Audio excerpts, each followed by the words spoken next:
Welcome to Marketing 1K, where you control your marketing. And now, your host, Luke Guy. Get ready.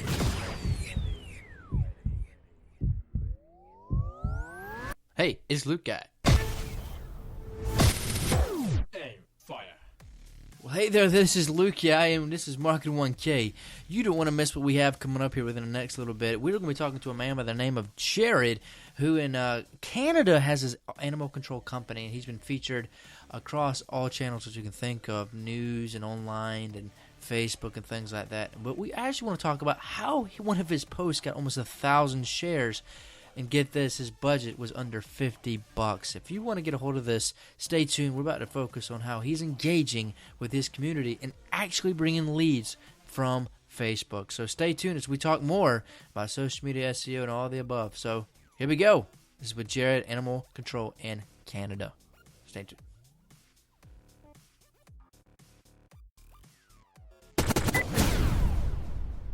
Mr. Jared, how are you today, sir? Doing well, doing well. A little cold up here, though. You know what you got up there? What's the degrees? Today's minus 22 with the wind chill. We're minus 37. My goodness! Wow, I bet your electric bill's up. So crazy! Wow. So thank you for being on with us today. I'm sure everybody's going to just take this in and soak it up like a sponge because, well, for instance, we'll just go over this real quick. You've got some of your pages are getting one that really caught my eye was the very first post, which I would pin it to myself. It got 194, and then you had the coyote post, and that got 100. That got 915 shares on that one. Yeah, and that's crazy. We're going to talk more about that, but you really caught my eye with the engagement and things. We're really going to get down, but first of all, I'm going to ask you some general questions, and that's about your business. And tell us more about exactly what industry you're in and what are you doing. All right. Well, we're in the wildlife control industry, and what I don't do is I don't do pests, so cockroaches, insects. We started to, we're good at what we do, so we stuck at what we do, or stick with what we do, and that's wildlife.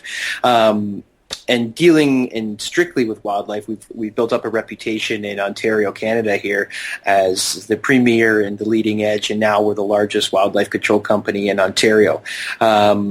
One thing I don't do is, like I said, is do those cockroaches calls, but we have another company called Able Pest Control where we're brother-sister companies now. We do all their wildlife work and they do all our insect work. So we've now a full-service company between the two of us. That's right. So I guess instead of beating them, why not join them? And I find that's probably pretty beneficial on your side. So if you get some animal control, he can send them your way, and if you got some pest control, you kind of send it their way, and that's kind of how it's working there for you, ain't it? Right. And again, right now we're fielding probably anywhere from 18 to 30 calls a day in our off season, and once we hit spring and summer, we're fielding anywhere from 25 to 50 calls a day from Able Pest Control. Good deal. And how long have you been in the business? Well, this will be our 7th year in my own business. I've been doing this professionally now for 13 years. Good deal. And just to give you an overview, just in case, Mr. Jared, you haven't heard a whole lot about Marketing 1K, and this we really focus on the marketing side of things, hence the name Marketing 1K, and we really want to dive into your marketing side of things, and I do appreciate the time that you'll be giving us and sharing what you're doing because that's a good bit of calls a day, and I'm sure these guys would like to see that on their side as well. So okay, let's start. Let's say this is your first year of your business, and going back, what would you do if your ad budget is really low? What would be the first thing that you did to get your business off the ground and rolling? Well, I mean, how we started is basically that. We had no budget. So basically we went out and drove in an area and got our first $600-$700 call when we started with our one van, and we went right to Google. We knew print was dead. We knew that kind of advertising wasn't going to get us anywhere for what our budget consisted of. So we developed our website and then immediately did Google AdWords. We knew organically we weren't going to be placing anywhere. So in order to bring those phone calls in the immediate startup of the company, it was Google AdWords right away. Now, are you still doing the Google AdWords, or have you stuck more to SEO? It's more SEO, like organically across Ontario. We're basically 1, 2, 3, and maybe 5, 6, 7. I mean, having Facebook, Google, and all that stuff it actually comes up in a keyword when you put all wildlife in, or you put in raccoon in attic. You'll get our Facebook page. You'll get our Google Plus page now. In the beginning, not a chance, but now. That's because we've done everything with social media and the SEO part of thing organically. We're not like number 1, 2, 3, 4, 5 across the board in our region. I see. So as for the SEO side of things, did you hire someone? Did you do it yourself? What was your... In the beginning, we were, I guess you could say, newbies. Okay, we were good at wildlife control, but we're horrible at the back end of things. What do we do to promote this company?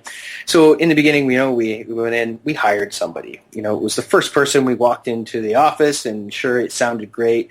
Went with them. We were spending a lot of money, and we realized, we're not getting the call return. So we went with another company. We actually went through 12 companies that people say, these are the best.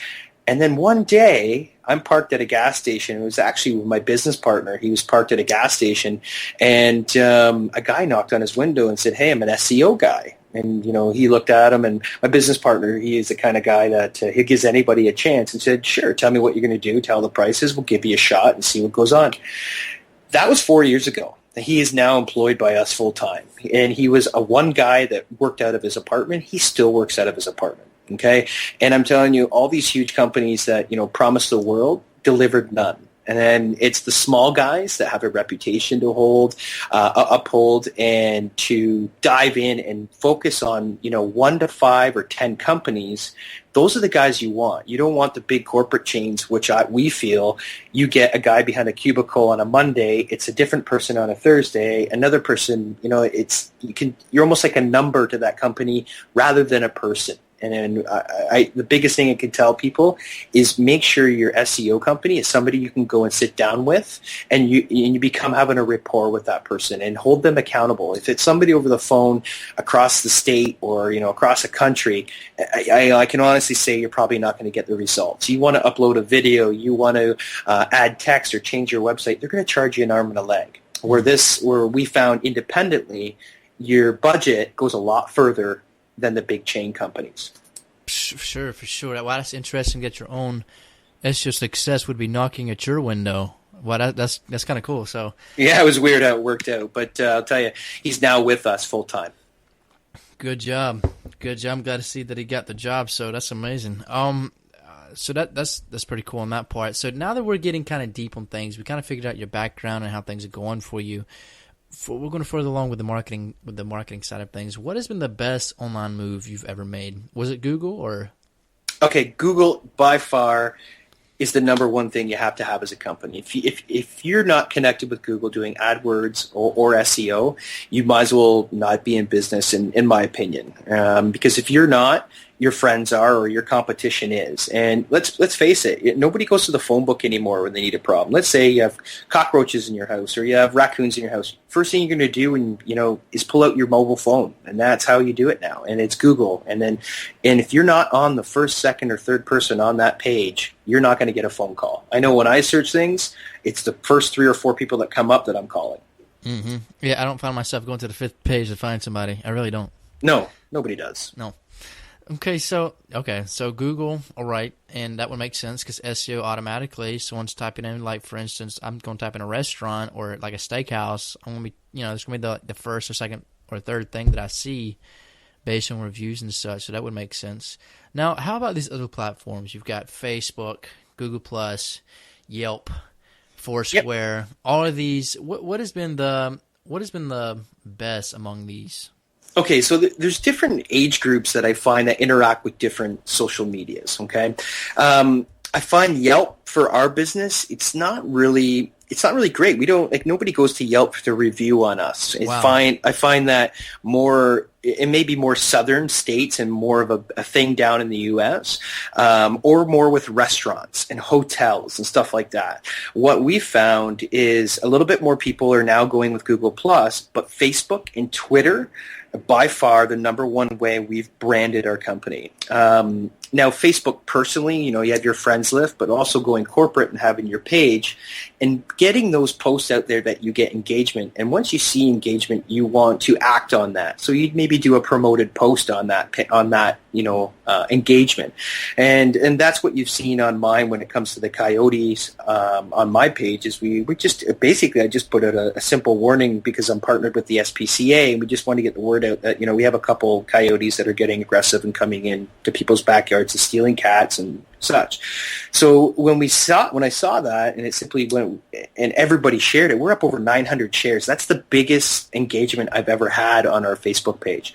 But what I've done is I actually hold seminars and stuff like that with new corporations. And I've gotten involved in the community, and I've said, hey, listen, my name's Jared, this is what I do.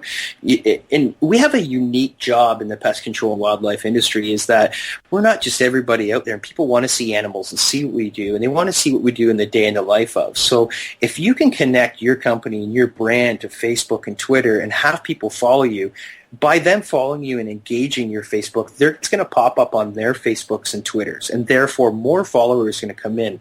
Now, the more people you can hook in, the more engagement, and again, it just keeps, it's like I guess I don't know what the right word is I want to say a spread effect. One post has led to a funnel of followers coming in. After I did that in the 900 shares, I've had a reaction of 472 people now within a week has now come on board to my Facebook page. So that's just Facebook. And then, in Twitter, we've had celebrities that use us and they've tweeted out, and then we've got some more followers from that. Google Plus is good for the more interaction and reviews you have on Google+, the more important Google looks at you as an important company. You're not a bot just sending out information. You are getting engagement, which Google says, oh, this guy must be important.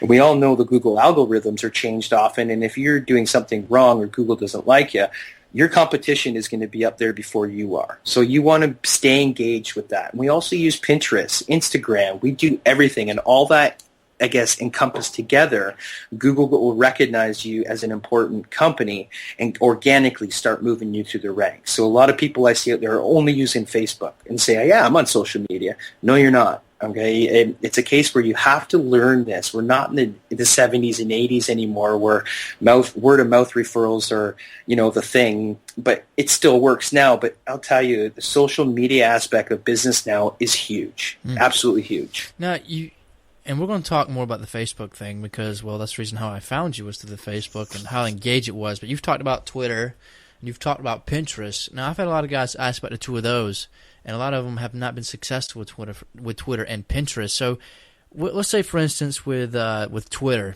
okay, and you put up your tweets and all that. How would you go about because if you just follow everybody, I mean, Michael Jordan, he's not going to obviously do animal control with you unless he's your neighbor, but how would you make Twitter work for you and to turn those followers into leads? How would you go about doing that? Okay, so for example, let's say I'm partnered up with the Brant County SPCA, and they have a Twitter account. So I say, today we helped out at Brant County SPCA, so I've tagged them in there. Okay, so they're I guess you could say loyal viewers and followers right then and there will say, well, who's All Wildlife?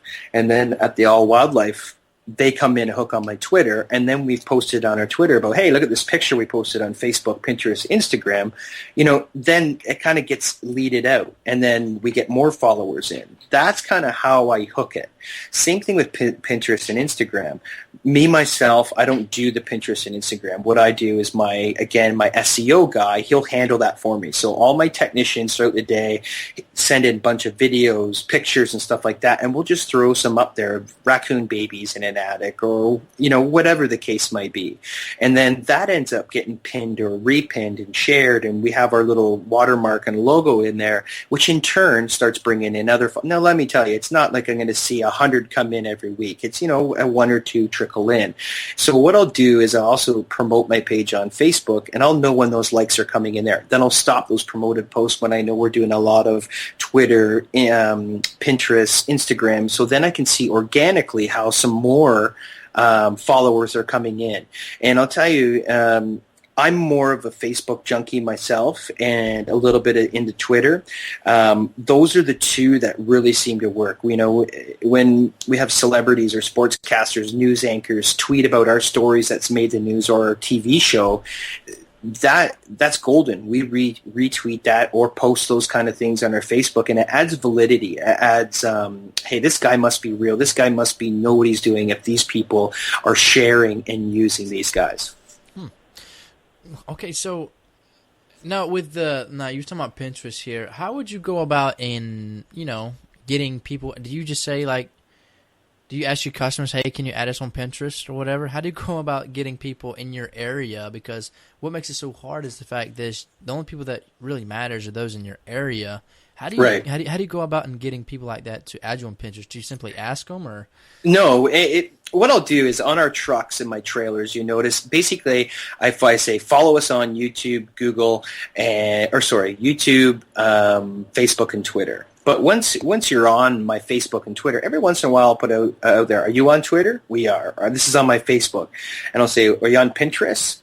Give us a follow to see more pictures. Because what I tell people about your Facebook account, don't post everything about your business every day. It becomes white noise. There's different platforms for things. So Pinterest is just the pictures. So we do more pictures on Pinterest. Okay. So therefore, those faithful Pinterest followers are, the girls and the little teenagers and all the little, I guess you can say, people that love the cute pictures of animals. They can go there and follow us there. People that are on our Facebook account that want to see what we're doing during the day, have some relevant, and I don't really do too much call of action. So I'm not like, hey, we're having a sale today, call us. It's more of, hey, look at these cute little raccoons we pulled out of an attic today. I'm not really directly telling people, hey, give us a call if you have this problem, but that's going to ingrain in their head that, we do these type of things. Then I'll cross-reference it into Twitter. So everything I post on Facebook automatically feeds into my Twitter account. So my Twitter's getting pumped out, and then we get some more followers there. Then they cross-reference. So if I get a Twitter follower on Twitter, I'll say, hey, guys, thanks for following us on Twitter, but don't forget, we have lots more information, a lot more video, and YouTube links and stuff like that on our Facebook page. Because I'll tell you, all these is out there, but Facebook is what hooks everybody in. A lot more people use Facebook than anything else, I feel. So it sounds like you've got because you do Facebook ads. Yep. And you're drawing people from that way, and then it sounds like once you get this following base, now you're sending them, say, Twitter and then Pinterest, and you kind of get them, you feel like the more places that they're adding you, the more saturation you can do from every aspect. Pinterest, pictures. Twitter, you can put out more tweets, and then Facebook is kind of a mix of everything, which video I think is doing quite well right now. People love video more than... Right. I agree. And if you can get someone to watch a 5-minute video, they're pretty much hooked, which post is easier to consume. You're more likely to get likes on a picture or a post. But a video, if you can get someone to stay in there the longer, like 5-10 minutes, then that person could be a lead by the end of that video. That's it. I find that videos that I post with YouTube links to my Facebook page, there's not a lot of engagement, which means when they're done viewing my video, they don't like it or they don't comment on it. But once I see that it's been posted, I see how many views are going on my YouTube link from my Facebook. It tells me that, hey, something's working. I'm not getting a lot of engagement, but I know they're watching and learning about what we do. The cool thing about like YouTube and things, like if you make because I do webinars, as you know, and what's cool is that you can actually look at how many hours have been watched. Have you ever seen that? That's pretty cool. Yeah, I have. I don't dive too much into that, and I don't even make my own YouTube videos. All my technicians take raw footage, send it into my guy that we met at the gas station. He's their editor. He's the one that puts them all together. He sends them to me. I approve them for content and stuff, and then he posts them. So when I say I'm on YouTube, yes, we're on YouTube, but I'm not the guy that really dives into that. Got it. Okay, cool. But for those who aren't at that point yet, there is a point, there's a way that you can view how many hours have been consumed by people around. And when you start seeing 100, 200, 300 hours, you better believe conversion is not far behind, because time is the new money. And if you have someone's time, you've got their money. If someone's willing to give you an hour, 2 hours of their time, you know you've got their money. So understand that. That's why video is one of the most highest converting things. Now, someone might see a post today, as Jared, will say, like, you can see a post today, and they're like, oh, it's a post. But if they're watching a video and you've got their interest, because you're talking about, like, what the human attention span is what now? Didn't they say it was like 8 seconds now? It's like 2 seconds down from just a few years ago. Our attention span is shorter than a goldfish. So wow. If a person's giving you that much time, like minutes and hours worth, you've possibly got a lead on your hand. I guess you're right, and I know from myself, I'm bored or I'm scrolling through Facebook or Twitter, and there's a video of guy gets bit by snake. Okay, so now I'm watching that one video, but you know as well as I do, all the relevant and other videos of a guy getting bit by a snake are right behind it. So now I'm hooked on videos for the next 20 minutes because I'm doing nothing. So video is what hooks people in, and you're more or less not to click off of it, rather than you see an article that's all in print, you look at it and go, I don't even want to have time to read that. So if you don't have that video in business, to have that hook and engagement, I guess you could say you're missing out. So we've got your, and I know they've been anxious to hear these questions, and that is about your Facebook. It seems like this is your attraction card, and then from there you send them to your Twitter, to your Pinterest, to wherever you want to send them, and it's like your attraction card is Facebook. This is like your marketing weapon. So I'm going to go through a line of questions here, ones that I'm sure everybody would like to know, and ones I'm dying to know too. So number one, how did you achieve your likes? And I'm going to go look at your page while we're talking, but how did you achieve all those likes? I think it was 3,000, something like that? I think we're around 3,900 or something in there right now, but basically it doesn't come quick. All right. I started my Facebook page when I started my company 6 years ago. At the beginning of when we started, I spent probably 90% of my time in the field, 10% behind doors trying to promote it. And as we grew, we have 27 employees now and a lot of service technicians out there. It's let me step back into more of the marketing and growing the company. So when I started Facebook, the engagement, there wasn't really a following 6 years ago of Twitter and Instagram and Pinterest as there is now. So the hook was Facebook. And people, believe it or not, and I don't know if it's like that where you guys are, I'd say 90% of my friends are all on Facebook, but they're not all on Twitter and stuff like that. So I started with Facebook, and then you have a personal Facebook in your corporate. Everybody knows you invite your friends to like the page, okay? But nowadays, Facebook, once you've invited them, if they don't see it, it hides it, all right? So if you go to invite your friends again, it says that it's invited. Send them a personal message. It's not that they're ignoring you. And just say, hey, I've started this business. Would you mind liking the page? And only if you're interested, of course. I make it in a way that, hey, I'd love you to join our Facebook page, but I'm not forcing you to, and don't feel that you're forced. And most people say, yeah, for sure. I'd love to be able to support you and do that. So then we would hold a contest in the beginning. So I'd throw up a $50 restaurant card or a $100 restaurant card and say, hey, for the first person to get 30 of their friends to like our page, we'll put you in or if you get 30 of your friends to like our page, we'll put you in a draw to win this. Okay, so we did that a few times, but then that got stale. So then every time we went to a home show or anything like that, we'd have a banner there, say, follow us on Facebook. If you're part of our Facebook group, we're going to start doing a draw at the end of the month for a $500 gift certificate towards any of our services, but we also do installation too as well. So people are like, oh, great, you do installation. That's a great value, and for sure I'll have that following. Then our friends would start sharing it. Our relatives would start sharing the page, and then it just kind of grew from there. And then at about the 3-year mark, 4-year mark, it just started going more and more and more and more. And now organically I'm seeing after this into the 7th year of business that we're getting a lot more followers. So even though I have 3,900 followers on our page, it doesn't come quick. So I tell people, just because when you first start out you have 300, 400, 500 likes and it's not going up from there, start doing something different to get other people. Do your Pinterest, do your Twitter, but most importantly I tell people, don't make your page white noise. Don't post everything 5 times a day, all day. People aren't going to pay attention. Keep it interesting, keep it relevant, and switch it up. Do a YouTube video one day, then do, hey, I've looked at the damage the next day on this house. Then put a picture of an animal up on the third day. Don't post the same thing day in, day out. And the worst thing I can say to people is don't always put a call to action. Don't say, hey, do you have cockroaches? Give me a call. If you have this, call us. Okay. Nobody wants to see the call to action. You can brand yourself to get those phone calls by not putting the call to action in there. Just say, look at the beautiful litter of raccoons we got out of our customer's attic today. We've now taken them out humanely. We didn't have to hurt them, and the house has been secured, and their customer is happy. And you're not really doing a call to action. You're giving a summary of what you did that day, which in turn will ingrain in their head that, hey, this guy knows what he's doing, and in the future, if I need him, that's the guy I'm going to call. And I like that, because the direct call to action, it's good once in a while, but these guys are doing like every post, and they're like, what's up? I'm not getting any calls, and the fact is you're not drawing attraction.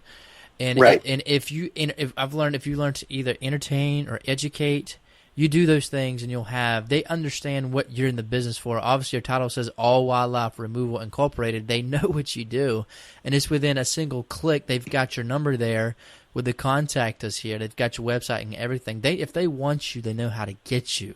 So by staying in their feeds, by giving them something to talk about, you'll get business by not asking for business, if that makes any sense. Exactly. And it comes in because they know where you're at, and by you entertaining them, they understand. By you showing that you are the expert in your field, they're going to come to you. That is the age we're in. We've got to be content creators. We are our own reporters.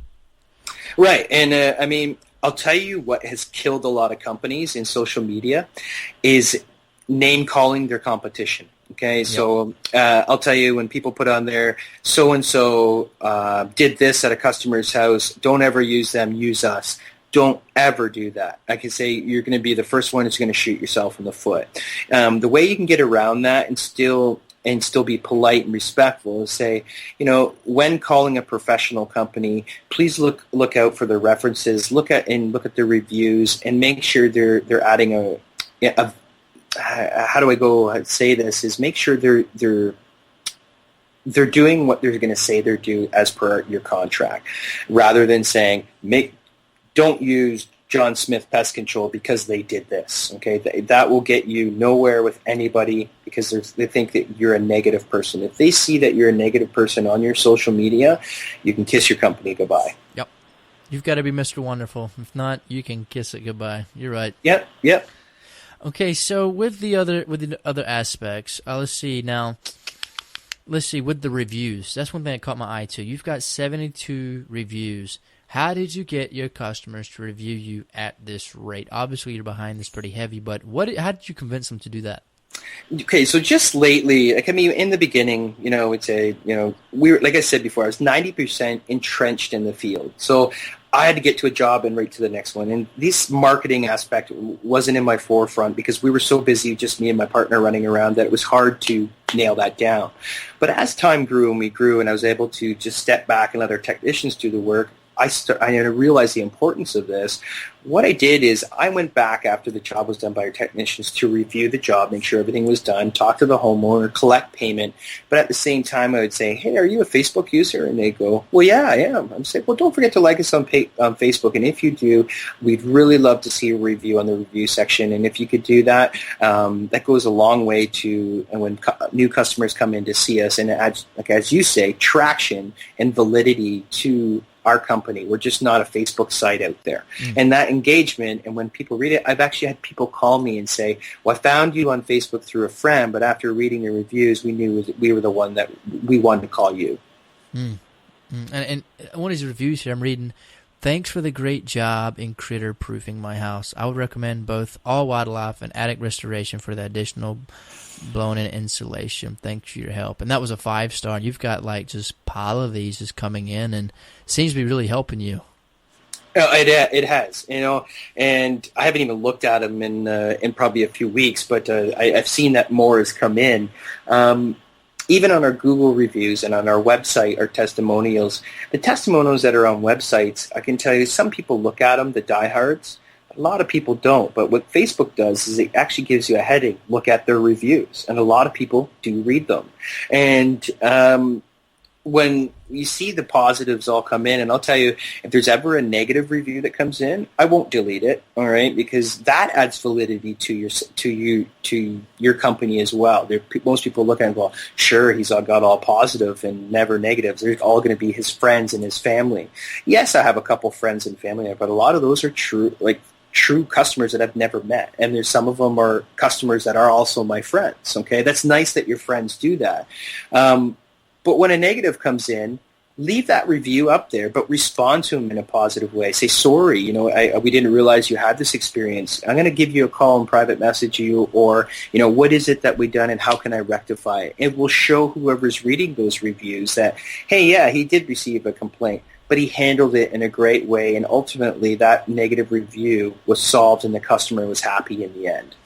And there is some companies I've read of where, or I'm not sure if I heard this or read it, that some companies will actually give you a faulty product just so they can come and fix it and make you a lifetime, which I wouldn't recommend that, but some companies do that, major ones, just so they can save the day and turn that negative review into a positive one, which I find kind of really? Do it. Yeah. I've never heard of that. Yeah, I've heard. I can't. And I might, if I find it, I might post it with this. But I've heard of some companies actually sending a faulty product just so they can show you what their customer service was like, and end up becoming a lifetime customer. They know that person turns into a fanatic because you really spent the time to save the day. Well, I can see cable companies and telephone companies being one of them. Yeah, they're good at that, ain't they? So. Let's see here with your Facebook budget, and we're running out of time here. With the Facebook budget, what would you recommend for a company to spend? What's a good number for them to really? Because with Facebook, they've got it to now. If you don't pay, you can't really play. What would you recommend for budget wise? So just putting posts out there, the Facebook, even their algorithms with them, you're going to only reach anywhere from 10 to 20% of your followers. But your followers that are engaging into your Facebook will be seeing what you do. And once you see there's an engagement on a certain post, and this is what I do, is I'll promote it for $20 and leave it on for 2 days. Okay, you can do a Facebook ad and put $100 on the Facebook to get likes for $100, and when you can put it in a marketing area of, let's say your hometown for me is Brantford, and I'll put a 30-kilometer radius on it, so I'm hooking all the people that it's in there to like my Facebook. Once I have them on Facebook, okay, and I'm branding to them and sponsoring these posts and getting the word out, those may not turn into immediate leads, but I'll get them. So I tell people for their budget, start off small, okay? If you're a one-truck show, start off $20-$40 a month, okay? Commit that, okay? And as you grow and as you start branding and actually start getting the followers, maybe you want to up it to $40-$50 a month. And right now, I can tell you, my budget, even though we have grown to be a big company, maybe $100 a month at the most, okay? So I'm not spending a lot of money on it. Okay, so got it. So just putting the money in and keep upping it. What would be your max for? I don't even know. Like for a 1-truck guy or for a 5-truck guy. What numbers would you? How do you know how are you tracking your success? Do you have a? Well, yeah. Every phone call that we get is, how did you hear about us? And I'll tell you, a lot of them are, well, on my phone I just searched it up. It was Google. So then at that point I'll say, well, Google, what did you type in there? And so I'll learn what the keywords are. So, but then I get people then, well, I got you through Google. I went to your Facebook site, which in turn I looked at that and then went to your website. So now I know my Google that I paid for those AdWords, or organically when they found me, they're looking at my other forums, okay? But I can't tell if my Facebook ad that I paid $20 is made that person make the phone call. So I can't track those specific stats, but I can say what I'm doing online with Facebook, Twitter, and everything with Google, it's working for us. You just all combine it like Twitter, Facebook. You just pretty much put all on one budget then. Just say. No. I'll say our SEO is one budget, okay, and with Google and our SEO guy worked together, and then I myself was handling Facebook, Twitter, and YouTube. I only spend money on Facebook. Got it. Now with and we're going back and forth with Facebook and SEO, which is fine. With the SEO, do you need a budget for that, or does he pretty much create his own backlinks and stuff? How does that work? You need a budget. I mean, you got to be able to pay a guy to do it. And I can tell you the worst thing you can do for SEO is buy a website from like companies that handle their SEO for that website. Go to a private guy, have a website that's you own. Don't have another company own the website. And then as far as SEO goes, like I said, have a guy do it. And your budget starts off maybe $100 a month, and he'll maybe put one video up a month and make sure your AdWords and keywords and your one story or a blog post gets put up.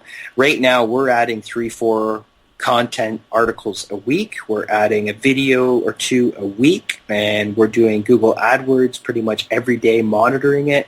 We're doing everything we can because we know 80 to 90% of our business is people picking up the phone and Googling. So what is your strongest product piece? When I mean like content piece, I should say, is it video? Is it picture? Is it blog post? What is the strongest content piece? In our industry, because we're dealing with cute critters and stuff, I say video and pictures is the strong point that as far as social media. When you're looking at somebody that's Googling raccoon in attic or squirrel in house, it's where you come up on the SEO standings. Okay, if you're number 1, 2, and 3, they're going to look at it like, this guy's important. Let's click on their website. Once they've clicked on our website, we have a unlimited list of information. Okay, first, if it's the typical, you have a raccoon in your attic, here's what you need to know. Squirrel, here's what you need to know. But also from there, it's here's some more information. Here's some cute videos. Here's us in the news. The news articles and what we have on YouTube right on our landing page, people view it. And once they view and see us on the news and what we've done, that adds the validity. And I'll tell you, that's what people tell us, hey, because I watched that video in the news, that's what made me pick up the phone and call you. So you're pretty good in front of getting in front of your newscasts and all that stuff? I mean, like the net news, your local news and stuff? Yeah, we've been in national news, local news. We've had an LA production company come up and film us. We're right now in talks with a Canadian production company looking to film us for a reality show. We've had local. We've had our own, it's called Day on the Job, where we film for a half-an-hour documentary. We've been in the camera, and I'll tell you, we post everything, and it's front and center because that adds validity to your company. Wow. So let's say you're you want to SEO yourself, which obviously, I mean, I would invest in an SEO guy as well because that's what he does. You're the bug guy, you're the animal guy, or you're the lawn guy, whatever you do. That SEO guy is going to know how to go. He's going to go for the hardcore quick because you're paying him monthly. So with the SEO, backlinks is the heart of SEO. And I don't know if you really focus on that part since it seems like you're on the Facebook side of things. But how are you producing backlinks? What is the best places to go to get backlinks, or would you know that exactly? Okay, that's not my 100% forte, and I tell people do what you're good at. But on the other thing, I do daily, if not daily or every other day or weekly, meetings with my SEO guy. And what he's been telling me lately is backlinks aren't always the best thing you can have. Content with searchable words in your content to trick Google's algorithms, okay? What you want to do is make sure that you're providing your own content. So a lot of people out there are cutting and pasting stuff from the web and reposting it on their website. Google actually knows that you're doing that and will actually cancel that out. And now instead of adding content, you're actually taking away from your website, and Google's looking at you going, hey, you're just a bot reproducing material, and I don't like you, so I'm going to keep you down on the rankings. So it's a lot of education, knowing what Google's doing with their algorithms and knowing how to take advantage of what you're doing opposed to what Google's doing and make it work for you. And the number one thing I got to say is, again, find a local SEO guy and don't go to companies that are owning your website and asking for $75 for every video to put up, asking $50 to put one post up as a blog. All right, my guy, it's not even near that much, and he's killing it for us for the last 4 years. Good for you. Good for you. Wow, that's great. Okay, so you're pretty much the Facebook guy. Let me ask you this question. Okay, kind of, how does Facebook affect your SEO? It's huge. It's absolutely huge. If you Google Raccoon and Attic anywhere in Ontario, our website will come up organically, usually as number 1. 2, 3, or 4 is an article that we've done, and 4 or 5 is our Facebook page. We know that our Facebook page is giving rankings to Google because Google put us at number 5. So that's important, okay, because they're not putting other companies there. They're putting our Facebook page there.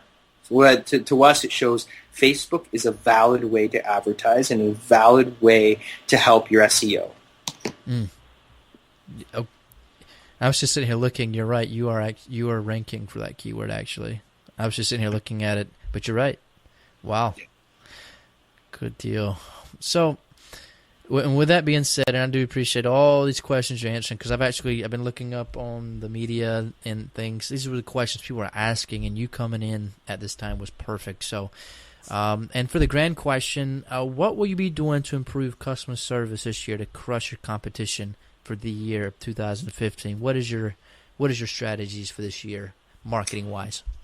Well, actually, it's kind of we've just been talking about SEO and stuff like that. We feel that we've kind of nailed down what we're doing as far as SEO. So we're branching out. We have one of the busiest highways in North America right at our front door.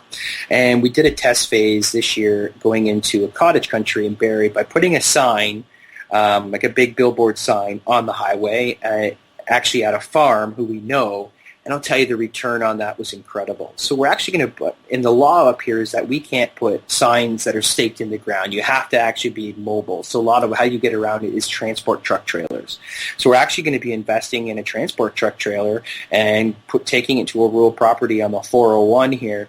And we have millions of drivers driving through this. So we're going to actually start branding the logo and our website with a nice cute raccoon on this transport truck. And we're actually going to be looking at 2 transport trucks in the 401 and the 403 to start branding that little bit extra. So when they do have a problem, they go online, they're going to recognize our logo. So ultimately, we're doing something in print. It's going to be a sign. But when they go to Google Raccoon and Attic or something like that, they're going to recognize that logo from the 401 they've been passing every day. Now, how are you tracking the stats on that on the trailer with it being offline? Well, what we do is our receptionist, every time somebody calls, is, hi, thank you, thanks for calling us, what's your problem? And then the last thing we ask is, can you tell us how you heard about us? And a lot of times say, well, I was driving up to Barrie and we saw the sign at the horse farm, and we just, while we're driving, we Googled it and gave you a phone call. So we know that worked for that little sign that was pinned into a farm, rural country, or a rural property, that we know if we spend the money on this transport truck trailers that we should be getting a good return on investment. And for those of you listening here with me and Jared here, he is doing something you all should be doing, and that is asking, where did you hear about us? That should be one of your number one questions, because it's going to show you if that $1,000 billboard out there in the field's working, or if your SEO guy for $500 is working, or if whatever you're doing. Track, test, and that is the number one things that you can do, is simply asking, so how'd you hear about us? And they'll tell you, because most people, they just saw your billboard and they're calling you, or they just saw your ad, because if not, most of the time people forget. Remember, we've got the attention span of a goldfish here, so the reason they're calling you is because they just saw that billboard, they just saw that sign. And also, Jared, one thing I would recommend too, I don't know if have you ever heard of Burner App? .com. Have you ever heard of that? Never. Actually, never. You might want to look that up. BurnerApp.com is a phone tracking website to where you can make, I think it's unlimited phone numbers, and I think it's an actual app. If they call through it, it'll tell you where that number is coming from. So if you got a billboard with that number there, which, people are like debating like if they want to do that or not, because they want to keep the same number everywhere. But if you was to, it could be something you might want to test. It's a tracking number. With us, we're going to know where they're calling from, because they're going to give us our address, because we're a service company that comes out to their door. I can see that with an online marketing company or an online store. What you want to know where your base is coming in, but we already know because they're giving us their address. Got it. Cool deal. Well, for those who for those who may not be doing it that way or whatever works, there's debates about everything. Ultimately, test is a big deal here. So sounds like this guy's killing it here in his business with the animal control, and it sounds like saturation is key word for this guy because he is everywhere. And like today, he's here on Marketing 1K. Like I said, he's everywhere. So, Jared, I do appreciate your time today and giving us your knowledge and your experience. Is there anything else you'd like to say? I guess just test out what works for you, but keep in mind if you're not on social media or promoting your company in that forum, your competition is. And if you're not doing it, educate yourself in doing it, or you're going to be on the back burner. And your competition's taking it with you. So you have yourself a good day, Jared. I appreciate the interview today, and you have a good one. All right. Well, thanks for having us on. Yes, sir. Well, there you go. That was the episode between me and Jared. Jared, who is from Canada, and he sums it up with his strategies marketing online. So hopefully you found that quite helpful.